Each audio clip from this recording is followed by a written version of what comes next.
So apparently Dave overheated the Squadra. I don't know anything about it other than basically what Mike told me. Mike's not here, so I was basically troubleshooting the car on my own. Yeah, I had no reference or anything that happened. I was not there. So I just spoke to Dave, and he kind of gave me the rundown of what happened and everything that he saw, heard, you know, anything that happened. I did a couple tests already. So first of all, I checked if there was, you know, a good coolant level and the condition of the coolant in the car, because Dave wasn't going to check that. But it wasn't too bad. It was at the minimum instead of like in the middle or maximum, but that wasn't really a concern because it wasn't below minimum. So I just added some distilled water into it to just make sure it was at, you know, max. And then I ran it, but it's not really overheating for me, but it's just idling here. I'm not allowed to like really drive the cars on the street. So basically I can't really put a load on it.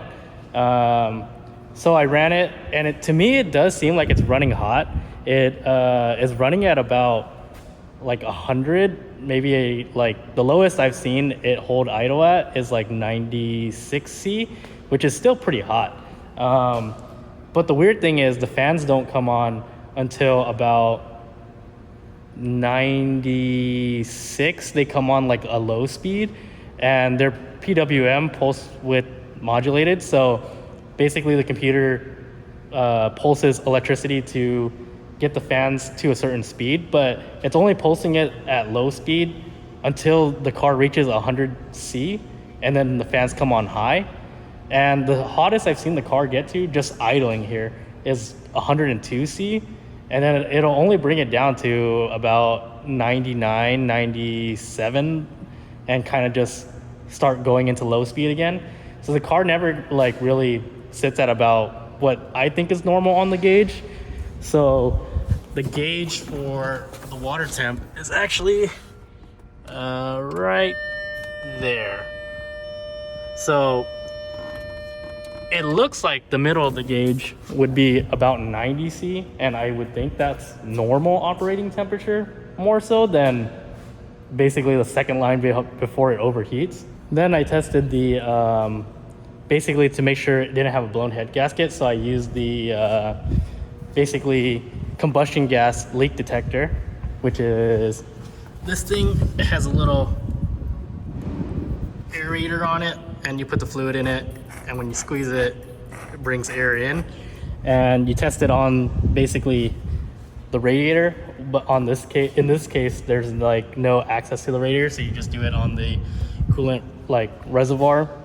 But I didn't see any weird color change, and there wasn't like air pushing through while I was running.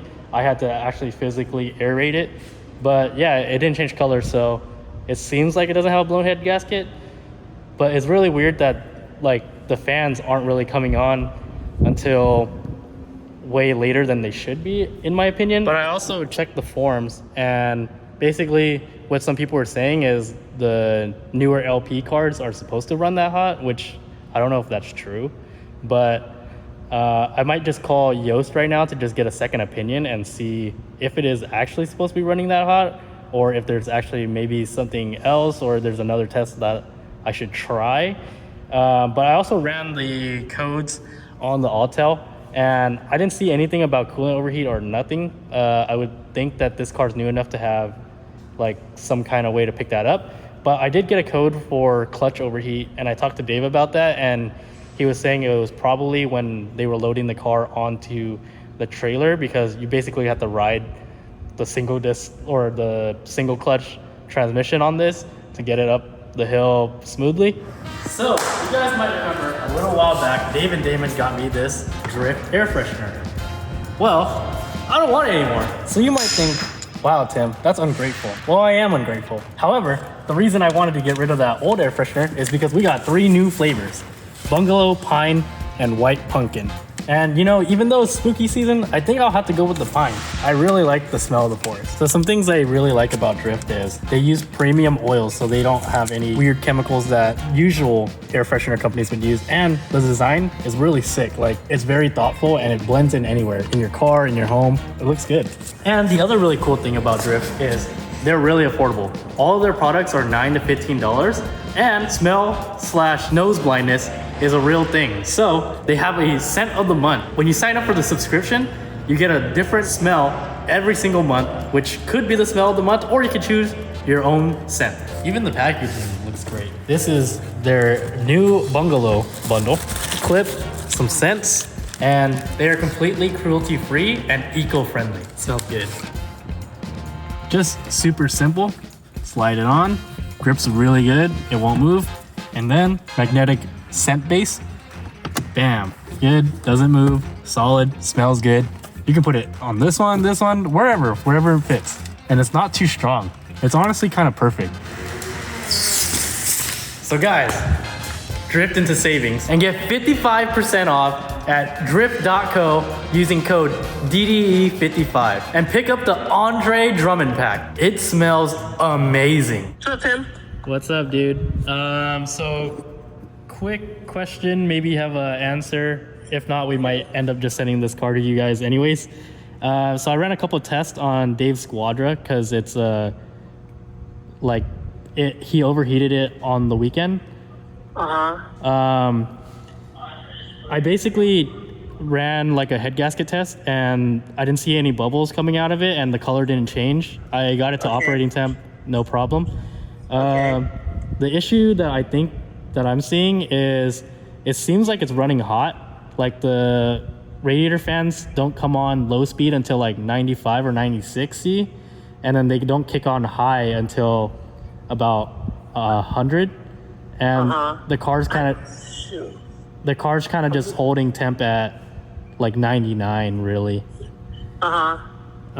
the fans are kicking on? I think those are normal for when they kick on. Okay.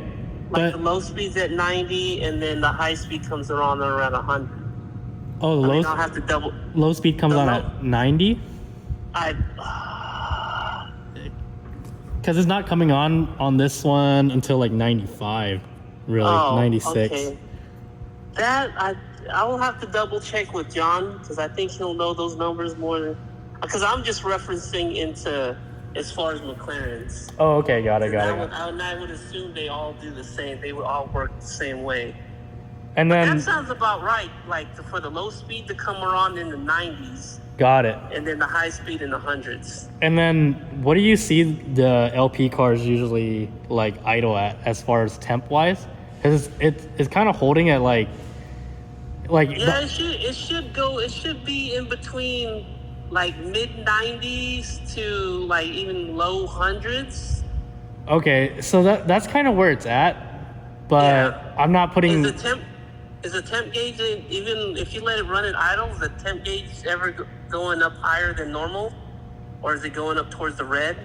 It doesn't go into the red, but I'm not really putting a load on it because I can't really drive the car. But like the hardest I've tried is I've held it at 2,000 RPM. And it got to 102. Yeah. But my concern is, like maybe driving it and putting it under load, it'll start overheating. Yeah. Because if there was something wrong. Yeah. Like it would even it would overheat even if you just let it sit there and idle. Correct.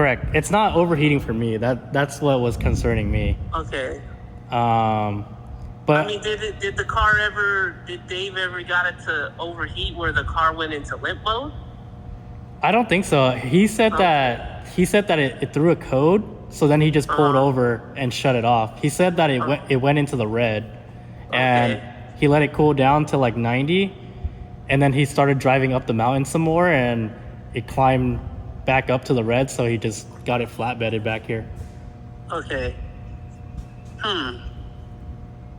But I also asked him like if this car's been serviced as far as like water pump thermostat, and he says not that he knows of since they've like had it. So maybe it's time for that, but it's not overheating idling. Yeah, so. if it's not, I would say it's okay because if you head gasket tested it, yes, and it came back negative, then I'm pretty I'm pretty confident saying your head gaskets are okay. Yeah, I think so too. I wonder if it could have been simple as that, when he's going up the mountain.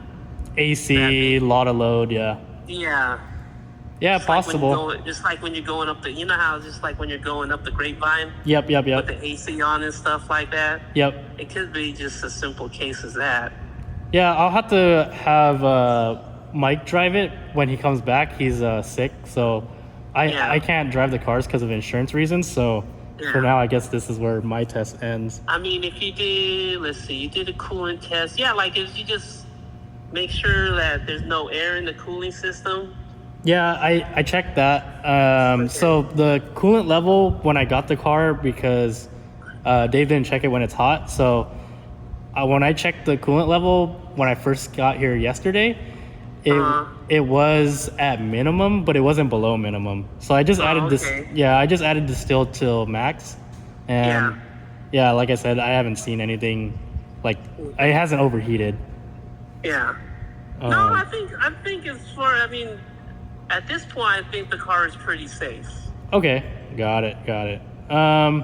Like you said, it's just when you drive it and find out if you drive it pretty hard and see how the temps go. Got it. All right, so it seems like the car is good, maybe, but I can't drive it for insurance reasons, so I guess we're gonna have to hold off on this until Mike gets back so he can drive it, or Dave or Damon. But for now, I guess this is where it stops. I've tried pretty much all that I think I could test. Maybe you guys have another test that I can try. But yeah, basically the guys over at Yoast said the same thing, so we'll have to wait and find out. All right, well, I'm back now, and Tim has been working on Dave's Quadricorsa because apparently it overheated. That's what I was told. It hasn't happened to me. I tried everything. AC running, heater running. I high idled it. I obviously haven't drove it and put load on it. Yeah. But I can't really do that. So yeah, I checked over the car. It's not leaking anything. It's not boiling over. When I have the radiator cap going, there's no bubbles. Fans are coming on. They seem late. However, they're coming on and it's keeping it not overheating. Yeah, so it's running at the temperature that everyone says it should run at. Correct. But it seems hot to me. So it's like 100 C? Yes. Is where it... Right about, yes. Yeah, is where it wants to stay. Which seems hot. Yeah, I don't know. Some cars do run kind of warm for emissions. Yeah. So they want them to be 212 degrees, 100 C. I've seen I know a lot of V8s, American cars, run even higher than that, 215, 220. Yeah, exactly. So they run really hot to make to help burn all the fuel and help it be a little more, I don't know, not necessarily fuel efficient, but the exhaust is coming out of the tailpipes. So it's cleaner. Another point that the guys at Yoast brought up, which could factor into it, is Dave was driving up Big Bear with AC on. I don't know how he was driving. Mm-hmm. So that's a lot of load, uphill, AC on. Maybe could have been something weird. But yeah, Big Bear's not that high of altitude though. Yeah. So, I mean, yeah, being at a higher altitude, it could be a little hotter as far as how the engine runs. Yeah. Hot day too. Hot day, but I mean, we have had this car on track, Yeah, so it shouldn't be a few. Yeah, I mean, I remember last time it was on track. I think. I wasn't there. Yeah, it was in Canada. Oh, okay. Well, didn't it go to Chuckwalla as well? No, Dave drove the 570, 570, yes. at Chuckwalla. So yeah, this car I drove. I did a few laps, and I think Dave was driving it that day also in Canada, but that was quite a while ago. So yeah, there still could be some sort of an issue. I mean, Dave had me do an oil change on it just as a preemptive because it did have a ton of miles on it from the last time. Yeah. But nothing looked out of the ordinary. Oil was fairly clean, dirty, but no. But not it didn't have water in it. It didn't look burned. Yeah, nothing weird. And then I even did the head gasket test, like I said earlier, and I didn't see nothing. Color didn't change, no bubbles. Yeah. I had to manually aerate it, so Well, One thing that Dave did bring up though is this. I asked him if this car's ever been serviced, and he says he can't remember. So maybe it's time for thermostat or water pump. Maybe I don't think so, but something's going on. Yeah, I'll have to dig a little deeper, or maybe have our boys at Yoast help us out with this, since it's one of these streetcar issues where, you know, guys that work on these cars Yeah. all the time, they're going to know a lot more of the common issues. Obviously, they used to work at Lamborghini, or did they just work at McLaren? Both. Both. maybe. It's a combo. Yeah. So they know these cars probably pretty well, a lot better than Tim and I do. And yeah, Tim ran through all the basic stuff, like, and then some, to try to figure out what was wrong with it. And it's not overheating here. You might need to just get driven again by Dave, because he knows how he was driving it. Yeah, I don't know. So what do you think, Tim? Just button it up and... Yeah, just button it up and let Dave come back and take it for a rip. Hopefully it's fixed. Maybe it was a phantom thing, hopefully. I don't think so, but... Yeah, it's kind of weird, and then it's like that unknown, right? It's like you take it on the road, you don't know if it's going to happen again. Exactly. And, I think that's the best course of action until it goes to Yoast, and I think we got some work cut out for us right now, so... Yeah, we got a lot of work to do Back on the F12? on the F12, and that's all stuff. that I know we can do, and we can get it done. This thing's really going to come together quick now. Yeah, so yeah, let's get going on that thing.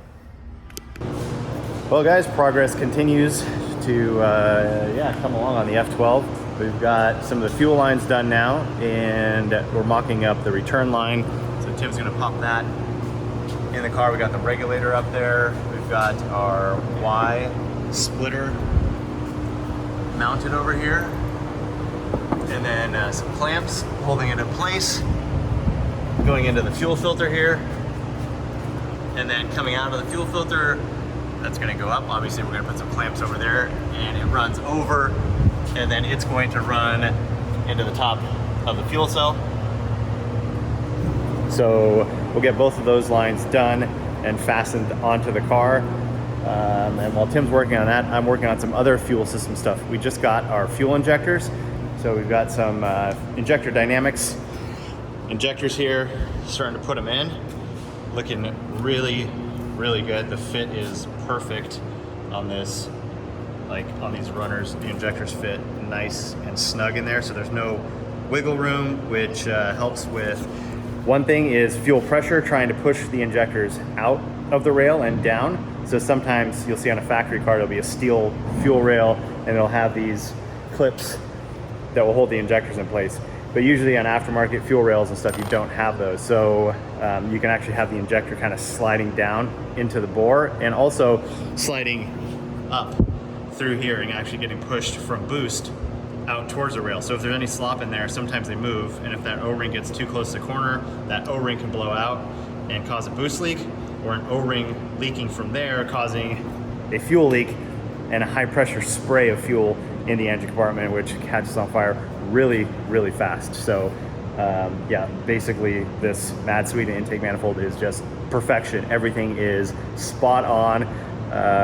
Even on my drift car, I had to run a spacer. So I made a steel sleeve that went onto the injector to hold it in place perfectly, so it wouldn't walk around.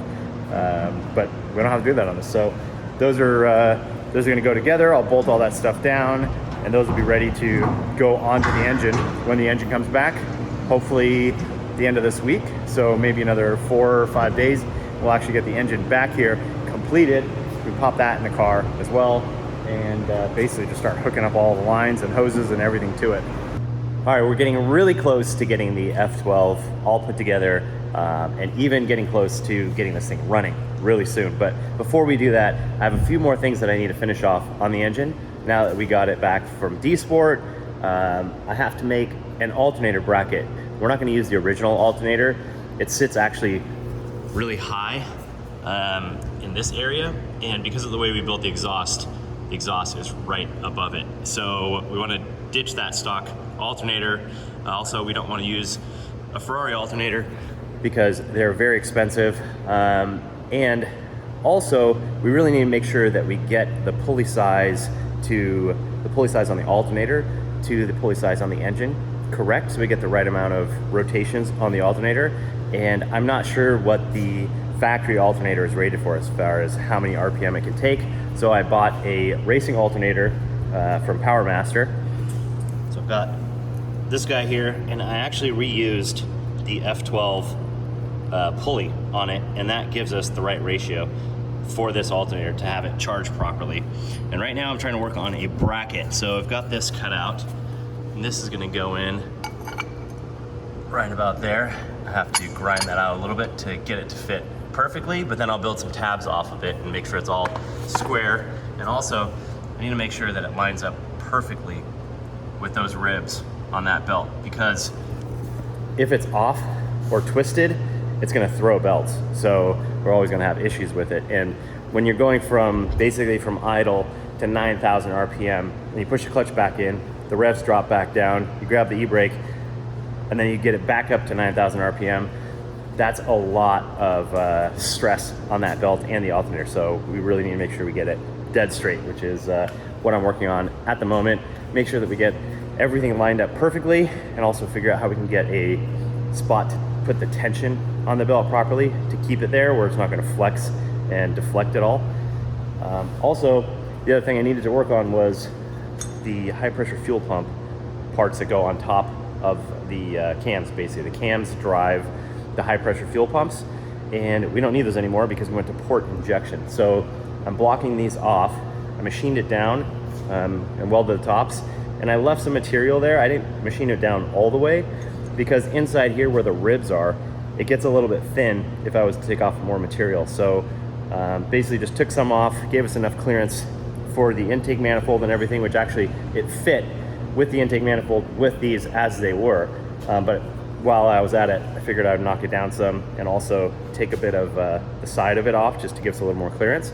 So this one's actually almost ready to go. This is the oil passage right here. And if we didn't block that off, then the oil pump would be pumping oil through there and just dumping it out through here because there's no high pressure fuel pump or the little lifter that basically runs off of a cam lobe and pushes up on that high pressure fuel pump. It's just basically a rod that sticks down that gets pumped, and that's how they get thousands of PSI of fuel pressure from a regular fuel pump. So regular fuel pump in the tank pumps it up to the high pressure pumps, and then it really cranks the pressure up from there for the direct fuel injection. So we've got these, well actually one of them done, and I drilled that out and tapped it, and then I've got some set screws that I am going to Loctite in place. And these set screws are bigger than the hole was quite a bit. It's also bigger than the hole that the oil is fed from the block. So just if there's this like any possibility of the Loctite loosening and that thing backing out, it will not go inside of the oil passage. It will basically back out if it ever backs out and hit the top of the head, and then it can't go any lower than that. So we've got all the bases covered there. So we'll just put some red Loctite on there.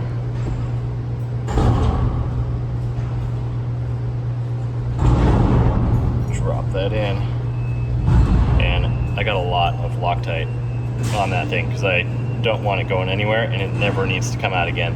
For a screw this size, there's really no other reason to use red Loctite except for the fact that I don't want it to ever come out. So that is a permanent screw in there now. And also I didn't drill the hole and tap it all the way down. I only drilled it deep enough. So basically it has like a step. So this will bottom out against there, and I can actually tighten it down onto there as well. So it's tightened down and red Loctite, it's not going anywhere. So this one is good to go. I will reinstall that. Another reason that I didn't cut those ribs off is because I had to make sure that this doesn't warp at all when I weld it, because that is where the cam rides. So if that was to warp, then the cam would be tight on those bearings basically. And well, there is no bearings, it just rides straight on the aluminum. So I need to make sure that I had a lot of material here, didn't have to put too much heat into it, but looks pretty good. I will take this tape off and install it now, and then I'll show you guys what I did when I do the other one. So we'll put it in the mill, machine that down, and get it ready to go. All right, so I got the other side out and put it in the vise, and I've got it in the vise basically where I'm gonna cut it off, so I'm not putting any marks on it. But first thing I need to do is pull these dowel pins out. So these line it up to make sure that it's perfectly set in the head and there's no twist or offset where the cam rides. But I need to get those out so I can put it in the mill and have a flat surface to make sure that it's held into the mill well. And also I'll drill this out and tap it right now while it's in the vise while I have it, before I cut it down, so I have a spot to clamp it down properly.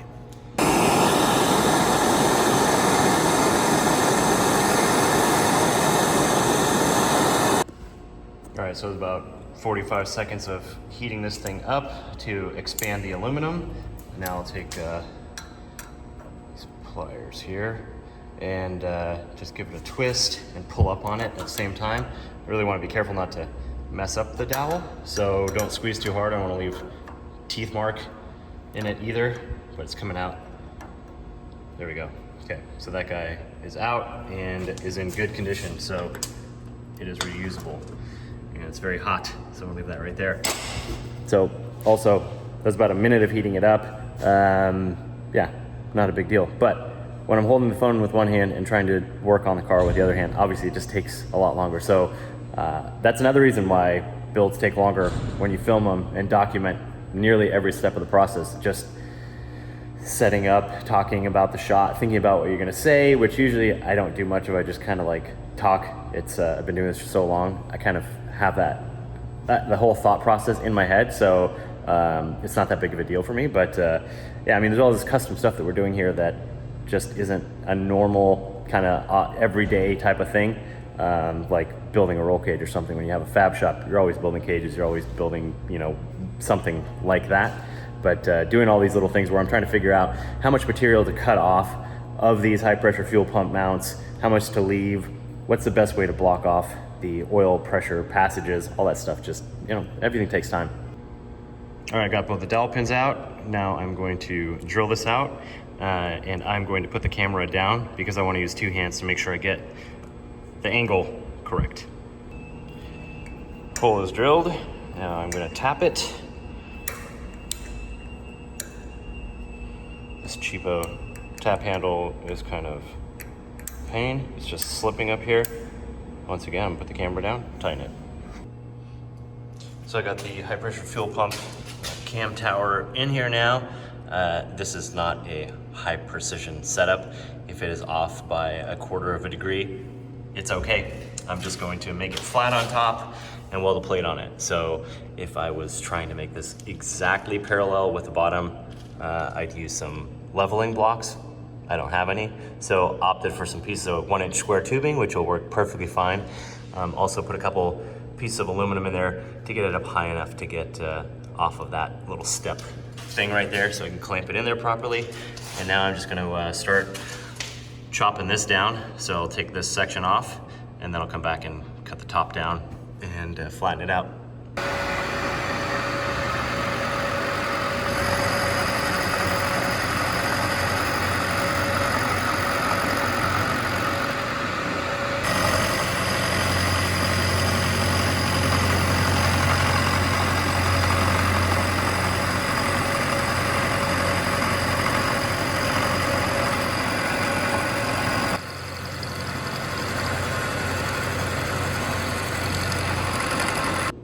All right, it's all machined down now, but before I weld a plate to this, inside, let's see if I can focus on that, but inside, there's a lot of burrs. So I'm gonna take a die grinder and go through there and clean up all that stuff that could possibly fall off into the engine. Obviously, we don't want that. So you can see it's just like rough edges through there.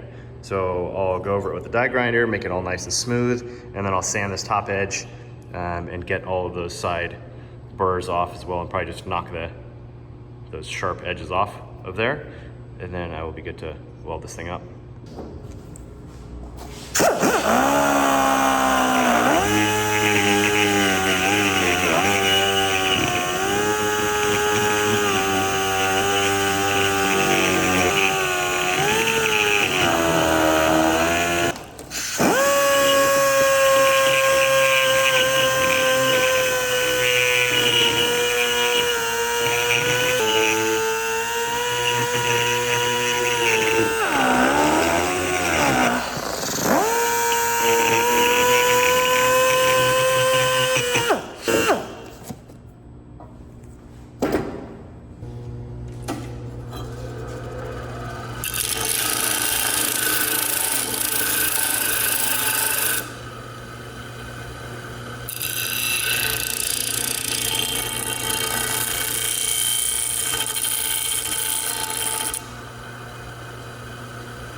that's looking much better. There's no more sharp edges on here. No burrs that are gonna fall off. So now I just need to clean it up. Acetone, brake cleaner, blow it off with air, get all those little metal particles out of there. And then I can make a plate for the top and weld it on. The part is all clean. I got the plate cut out for it. And I have it here on the fixture table, clamped down for two reasons. One, to hold the plate in place, but also to make sure that this piece is making really good contact with this table, so I don't get any arcing from underneath the aluminum onto the steel, which is gonna create a high spot and have this piece not fit exactly perfect on the engine. So make sure it's clamped down nice and snug, and now I can just go ahead and weld this up.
We're working on the alternator bracket now, and made a couple of tabs for it and made sure they're all lined up to be square on that edge, so it makes it easier to line this up.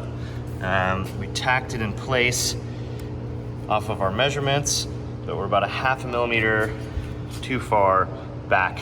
So I'm gonna cut the tacks and move this forward a 1/2 millimeter to make sure that the ribs here and on the pulley are perfectly lined up.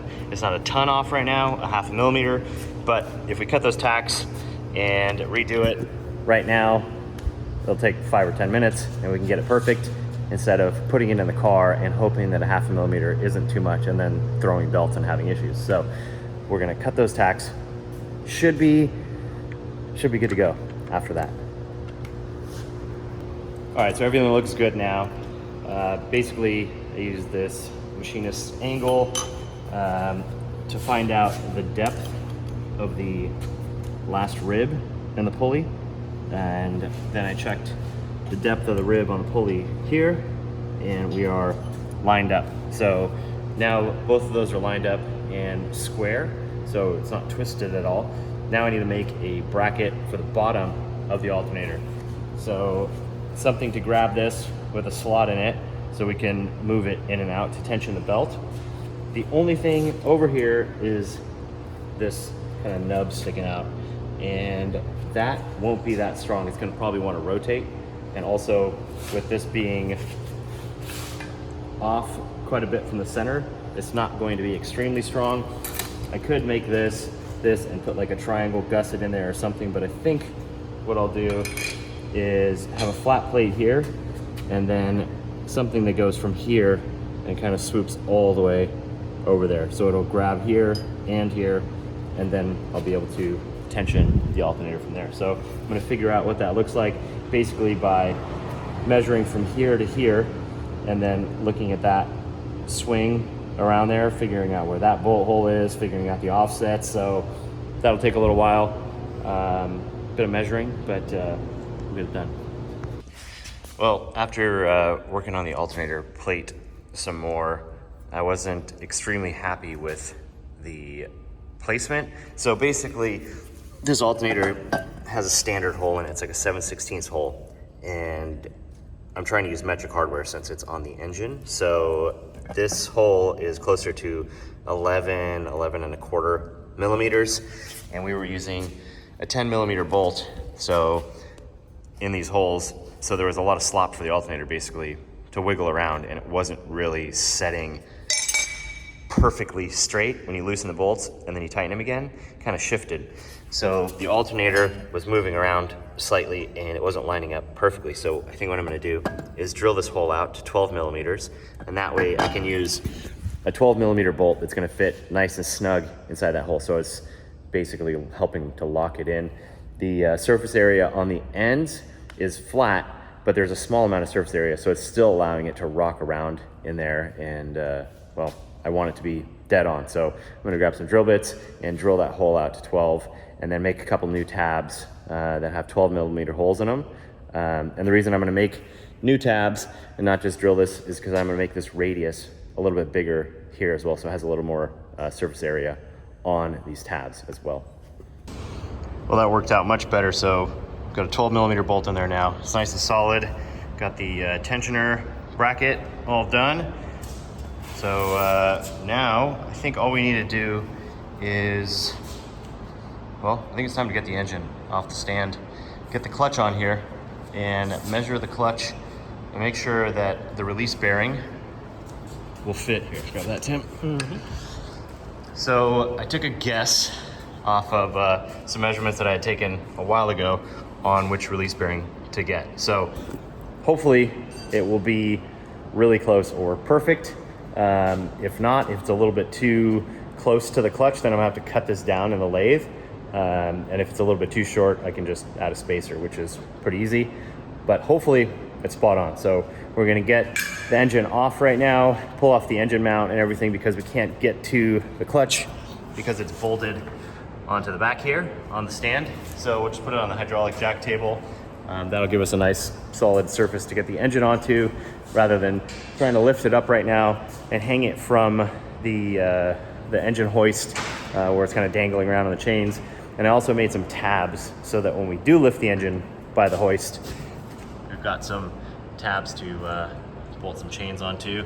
So we'll bolt the chains on back here and then through these bolts. So we'll have a nice solid place to lift the engine up so we can put it in the car really soon. Probably later today or maybe tomorrow morning, depending on how this all goes with the clutch.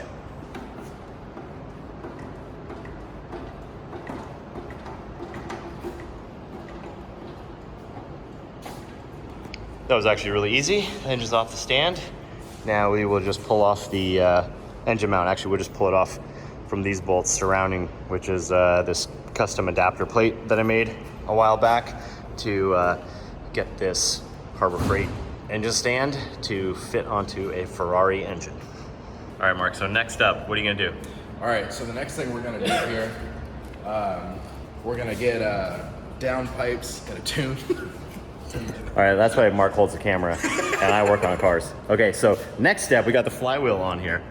And I've just got 4 bolts in there right now, and it's all snugged down basically to hold the flywheel tight against the crank. I want to put Loctite in it, but I don't want to put Loctite in the bolts before I get it snugged down. And the reason is that when you put the flywheel on and you're sticking these bolts in with a bunch of Loctite on them, sometimes they can get in between the flywheel surface and the back of the crankshaft. And if you get too much in there, it'll actually hold the flywheel slightly crooked, and you'll have a flywheel that isn't completely flat, and you'll have a vibration. So to eliminate that, we just put the bolts in, put 4 of them in, or put all of them in and just remove one at a time and put Loctite in, and then torque them down. So that's what we're gonna do now. That's just something that's kind of, you know, one step above. I've seen it one time in many, many years of doing this, where Loctite was actually holding a flywheel sideways, so it can't happen. Clutch is bolted down, so we got all the plates in there, all the floaters, and pulled the input shaft out of the transmission so we can use it as a very solid alignment tool. That looks really good. Makes a nice noise too. All right, so we need to measure where the clutch fingers are in relation to the back of the engine. So straight edge across here, measure that. We're that's about right around 55. Over here, about 8 millimeters. I'd say that's about 8.5 millimeters, and this was about 54 and a half. So 8 and 54, so we're, yeah, 40. So basically we're 46 millimeters of depth there. So ideally on this, we want about 4 to 5 millimeters of spacing. So what did I say, Tim? 46. 46. So we should be around 50 here.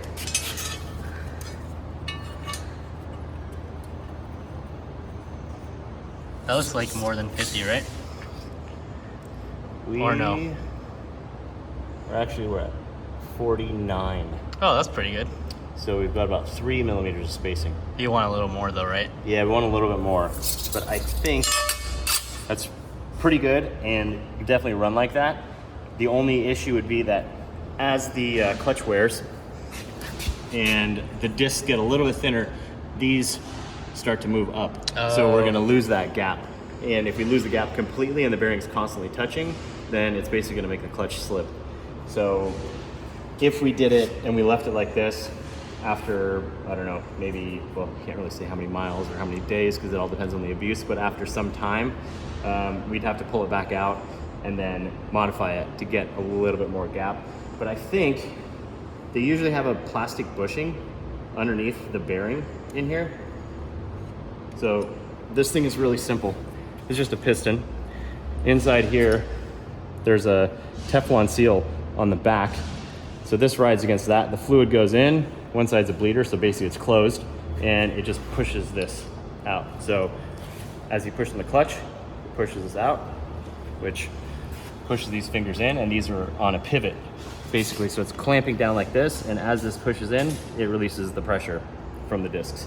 So I'm gonna see if, oh yeah, it looks like that white plastic thing in there. So we can pull that out and probably get another millimeter or so of depth. So I will try to find something to put in here to be able to tap the bearing out without damaging anything, and then take that shim out, put it back together, and see if we get the clearance that we want. All right, so there's the little shim that I pulled out of there behind the bearing. I'm not sure why Tilton puts it in there, but maybe it's just to be able to adjust. But in the instruction manual, it says that you can remove this shim. For anybody who's like, oh, it's gonna be terrible. It's not, it actually says that you can remove it. So there we go, has been removed. And now we will check this distance again.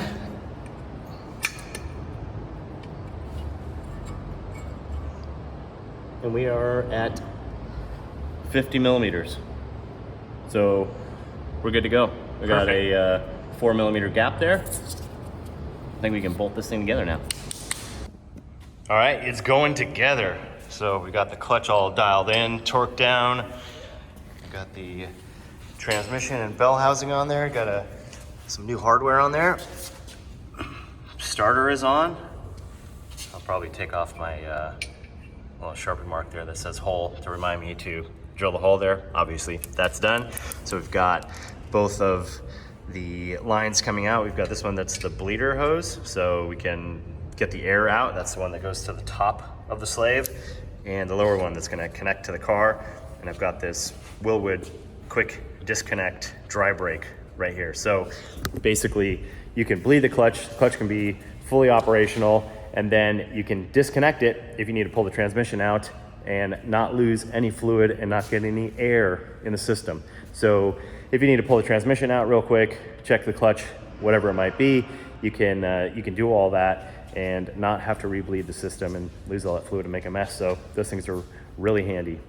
All right, well, the engine is ready to go in the car for what I hope to be the final time for the foreseeable future. We're gonna bolt everything down, torque it all down, bolt the exhaust manifolds on it, the turbos, all of these components are gonna get bolted on tight this time with all the nuts and bolts, so we can actually fire this thing up fairly soon. All of that stuff is gonna be on a main channel video that is going to be coming out very, very soon, maybe even the day after you see this video. So obviously stay tuned for that. We have a lot going on. Not only are we gonna put the stuff in the car and get it all bolted in, but my guy's coming down to do the wiring on it, to finish up all that. And that's gonna be, I think, really interesting how he gets all that done. And I think you guys are really gonna be impressed on how the harness looks and how much it looks like it's basically like a wire tuck. It's gonna be very little visible wiring in the car, so it's gonna look super clean, and it's gonna be pretty impressive. So we'll see you guys on the main channel.